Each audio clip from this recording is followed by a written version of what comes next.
Différence entre on et en. Deuxième partie. أحلى سلام لمتتبعي قناة الفرنسية بسهولة للمبتدئين. أرحب بكل أحبائي المشاهدين أينما وجدوا. وقبل أن نبدأ الشرح أخبركم أنه في الجزء الأول من درس الفرق بين on بحرف الت في آخره و on بدون حرف الت و on. تعرفنا على الفعل on بحرف الت وستجدون الرابط أسفل الشريط وكذلك على شاشة نهاية هذا الفيديو. هيا أعزائي نتابع الدرس. ثانياً on. نجد on في كلام الفرنسيين بكثرة وخاصة في العامية، أما في الكتابة والمحادثة الرسمية فينصح خبراء اللغة الفرنسية باستعمال الضمير نو نحن لتكون المحادثة أو الكتابة أنيقة وذات جودة أفضل. يستعمل on في حالتين: واحد عندما يكون on pronom personnel ضمير شخصي. اثنان لما يكون on pronom indéfini ضمير غير معرف. هيا نشرح هاتين النقطتين. واحد عندما يكون on pronom personnel ضمير شخصي يكون دائما فاعلا، نجده دائما قبل الفعل أو قبل الفعل المساعد. On court vite. On court vite. في هذه الجملة on هو الفاعل، نحن نجري، وهو موجود قبل فعل court. On a oublié nos téléphones. On a oublié nos téléphones. في الجملة الثانية هذه on هو الفاعل وهو موجود قبل الفعل المساعد a، يعني verbe avoir.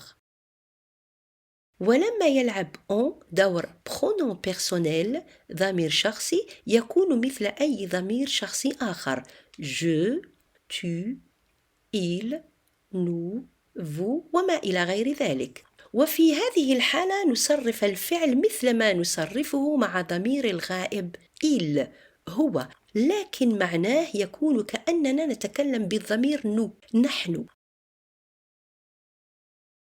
أما l'adjectif الصفة مع le participe passé اسم المفعول المتصلان به في الجملة يتغيران. الصفة تتبع الموصوف في الجنس والعدد، و le participe passé يتبع الفاعل في الجنس والعدد. نعطي أمثلة للتوضيح.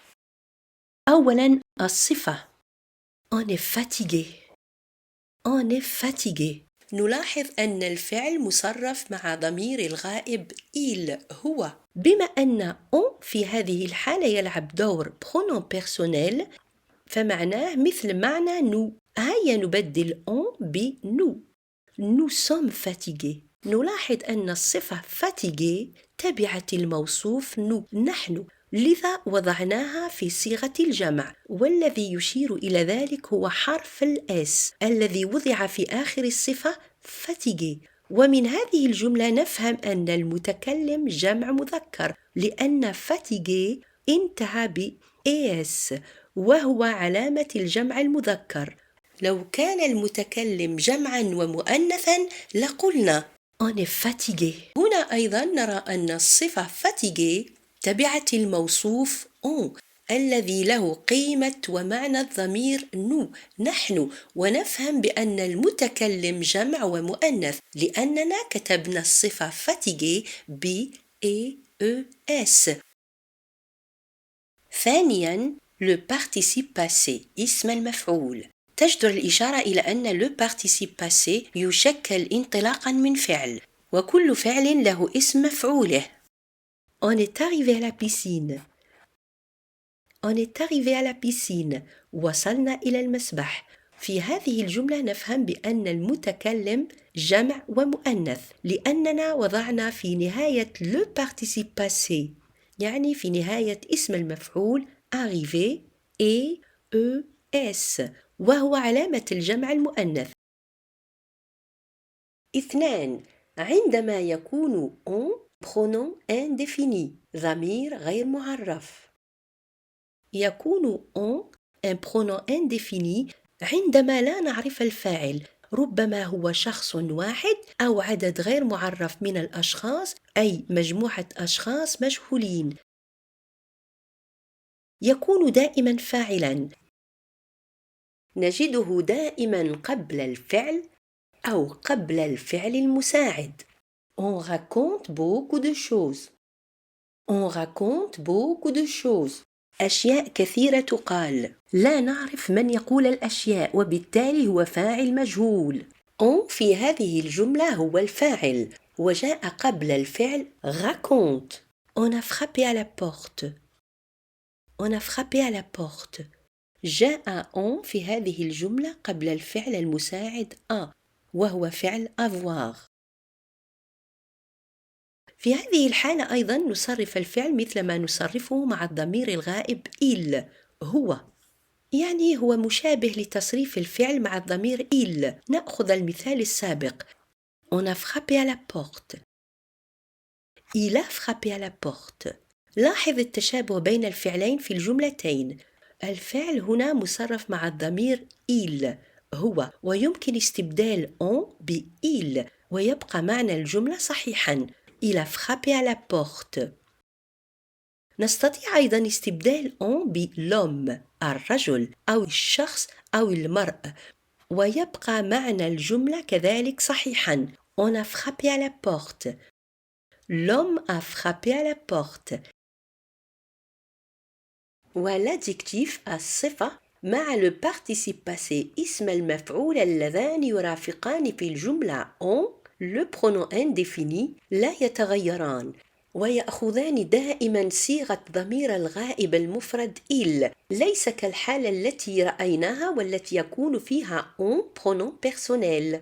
نأخذ مثالا مع l'adjectif sûr ومع le participe passé trompé. ألف. هيا نبدأ بالصفة sûr. On n'est jamais sûr à 100%. On n'est jamais sûr à 100%. كتبنا sûr في صيغة ضمير الغائب المفرد il، لأنه مع ضمير الغائب المفرد نقول il n'est jamais sûr à 100%. لاحظوا أن الصفة sûr كتبت بشكل مماثل في كلتا الجملتين، لأن sûr قد يأخذ أشكالا أخرى. بما أنه صفة فهو يتبع الموصوف في التأنيث والتذكير والإفراد والجمع، لكن في صيغ مغايرة، وليست الحالة التي نتطرق إليها في درسنا. وها هي الأشكال الأخرى للصفة sûr. sûr بحرف الأ في آخره للمؤنث المفرد. sûr بحرف الأ وحرف الأس في آخره للجمع المؤنث. sûr بحرف الأس في آخره للجمع المذكر. با. مثال مع le participe passé اسم المفعول tromper. On est souvent trompé par des illusions d'optique. On est souvent trompé par des illusions d'optique. Tromper هو le participe passé. كتب tromper الذي جاء من فعل tromper في صيغة ضمير الغائب المفرد il، لأننا مع هذا الضمير نقول Il est souvent trompé par des illusions d'optique. لاحظوا التشابه بين tromper في كلتا الجملتين، ولم يصرف الفعل est verbe être كما يصرف مع الضمير nous، بل صرفناه مع الضمير il، هو. وها هي طريقة فعالة للتمييز بين on بحرف الت و on بدون حرف الت. إذا تمكنا من تغيير زمن الفعل on إلى l'imparfait يعني إلى avait، نضع on بحرف الت في نهايته، وإن لم نستطع نكتب on بدون حرف الت، سواء كان الفاعل elle أو il. والآن سنرى هل فهمنا هذه النقطة. ماذا أضع في هذه الجمل؟ هل أضع on بحرف الت أم on بدون حرف الت؟ 1. Les enfants فراغ manger du chocolat. 2. On soigne les malades. 3. On a volé un tableau du musée. 4. Ils ont beaucoup d'argent. Correction de l'exercice. حل التمرين. 1. Les enfants ont mangé du chocolat. نبدل ont ب avaient. Les enfants avaient mangé du chocolat. وهي جملة صحيحة بالكامل. إذا نضع ont بحرف الت. 2. On soigne les malades. بما أننا نستطيع استبدال on ب avait فالجملة يكون شكلها هكذا: avait soigne les malades. يملكون نعالج المرضى. الجملة ليس لها معنى، وفي هذه الحالة نضع on بدون حرف الت. on soigne les malades. وبهذا الشكل جملتنا أصبحت تامة المعنى. 3. On a volé un tableau du musée. لنرى ما إذا كان للجملة معنى ب avait. avait a volé un tableau du musée. بالترجمة الحرفية هي تعني يملكون سرقة لوحة من المتحف، وهي جملة لا معنى لها. إذا نضع on بدون حرف الت، والجملة تصبح On a volé un tableau du musée. وهي جملة صحيحة بدون شك.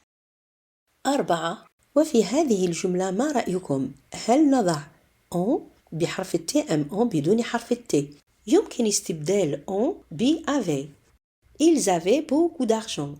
هنا الأمر يتعلق بفعل avoir مصرف في زمن الحاضر le présent مع ضمير جمع الغائب المذكر il.